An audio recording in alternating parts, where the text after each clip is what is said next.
Hello, good morning everyone. हमारा बड़ी ऊ की मात्रा जिसको दीर्घ ऊ बोलते हैं वहां तक का हमारा वर्णमाला शब्दों एंड वाक्यों टेक्स्ट बुक एंड नोटबुक में कंप्लीट हो गया है, राइट। तो हमारा फर्स्ट टर्म का सिलेबस यहाँ तक की था जो हमारा कंप्लीट हो गया है। तो अब हम करेंगे रिवीजन। तो सबके पास वर्कशीट है, राइट। तो आपको वर्कशीट की कॉपी में ही लिखना है, उसी में आपको प्रैक्टिस करना है। तो आप एक स्कूल के लिए रखना और एक घर के लिए रखना। जो मैं स्कूल में करवा रही हूँ वो भी आपको लिखना है और एक बार आप बिना देखे लर्न करके घर वाली दूसरी वर्कशीट में भी उसको प्रैक्टिस करना, ठीक है। सो आज से हम रिवीजन स्टार्ट कर रहे हैं। So open your worksheet.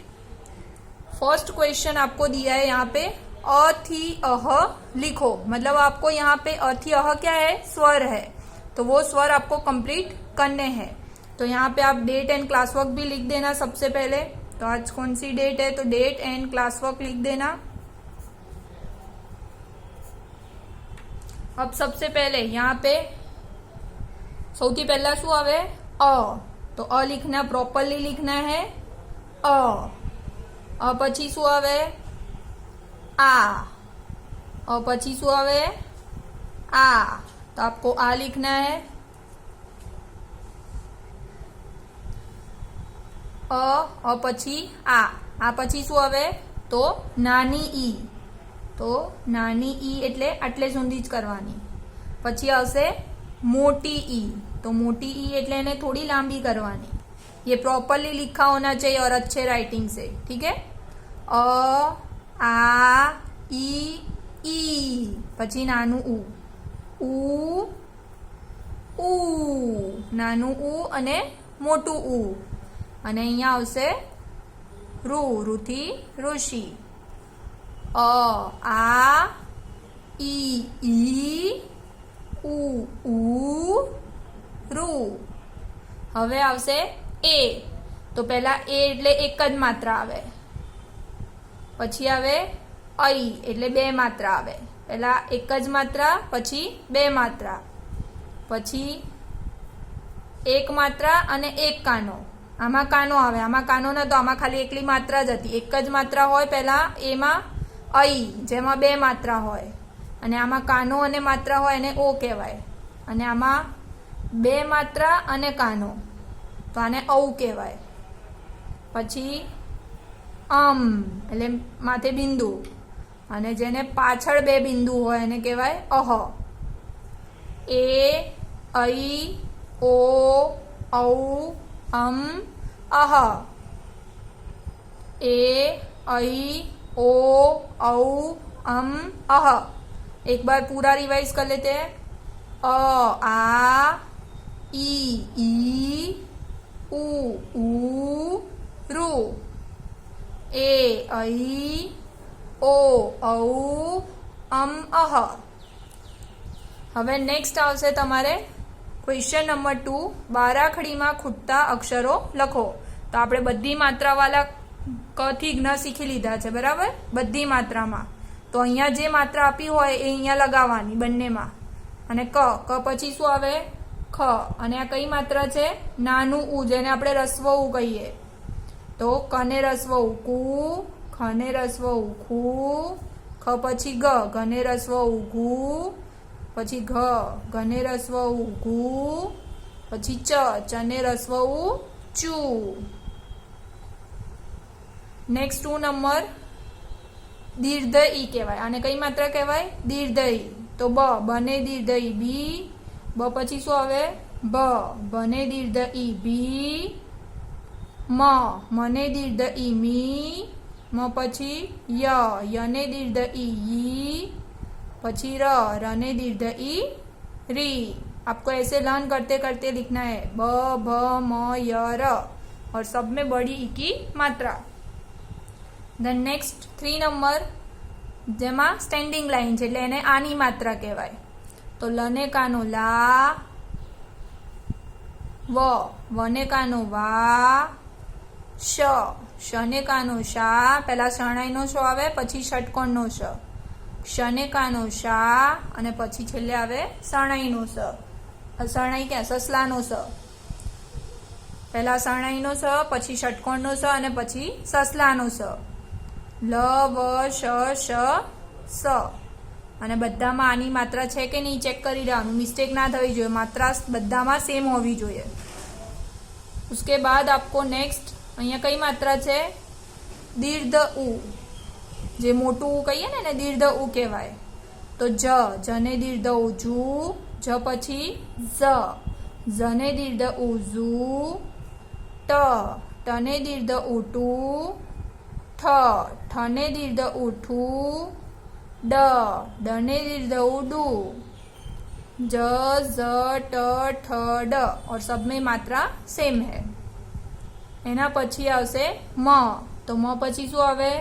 य पछी र पछी ल पछी व, म य र ल व. नेक्स्ट तने रस्व ई टी, आने रस्व ई कहेवाय, नानी ई. तो त पछी थने रस्व ई थी, दने रस्व ई दी, द पछी धने रस्व ई दी, ध पछी नने रस्व ई नी, त थ द ध न અને બધામાં ઈની માત્રા.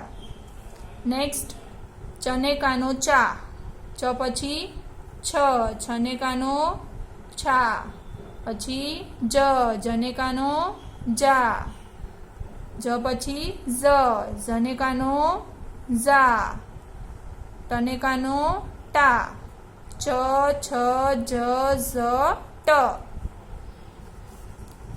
नेक्स्ट फरीथी नानु उ जेने रस्व उ कहीए.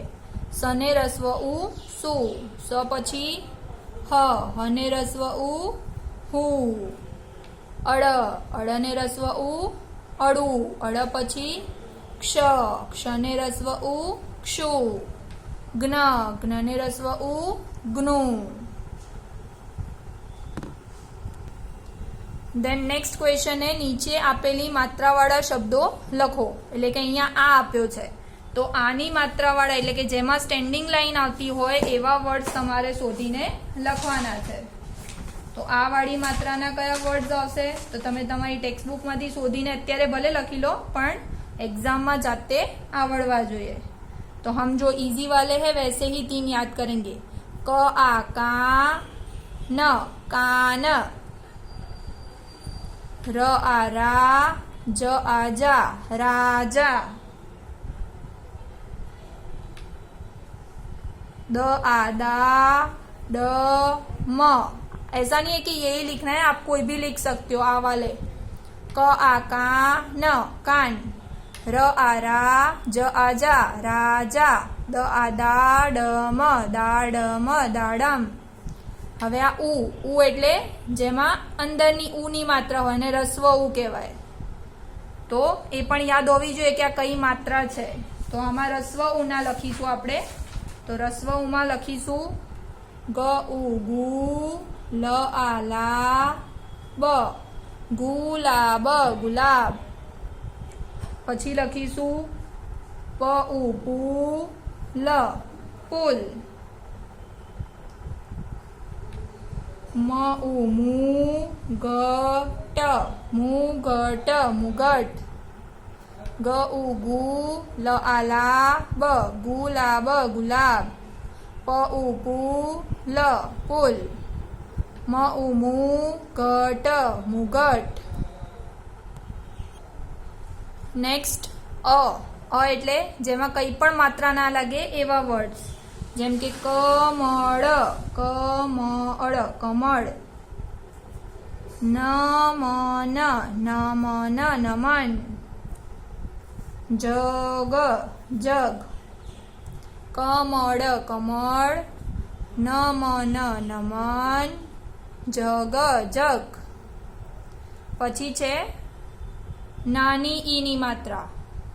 તો નાની ઈ એટલે જે આગળ લાગે ને રસ્વ ઈ કહીએ આપણે. તો એમાં પણ આપણે લખીશું ક વને રસ્વ ઈ વી, કવિ, र वने रस्व ई बी रवि, वने रस्व ई बी मा मा न विमान विमान, क वने रस्व ई बी कवि, र वने रस्व ई बी रवि, वने रस्व ई बी मा न विमान विमान। હવે છે આ મોટું ઉ જેને આપણે દીર્ઘ ઉ કહીએ જે બહારની સાઈડે હોય છે, તો એમાં આપણે લખીશું દને દીર્ઘ ઉ દૂધ, મને દીર્ઘ ઉ મૂછ, સને દીર્ઘ ઉ સૂરજ, દને દીર્ઘ ઉ દૂધ, મને દીર્ઘ ઉ મૂછ, સને દીર્ઘ ઉ સૂરજ। હવે આવશે મોટી ઈની માત્રા જેને આપણે કહીએ દીર્ઘ ઈ, જે પાછળની સાઈડ લાગે, તો એમાં આપણે લખીશું ત્રને દીર્ઘ ઈ છત્રી, ગ આગા ડને દીર્ઘ ઈ ડી ગાડી,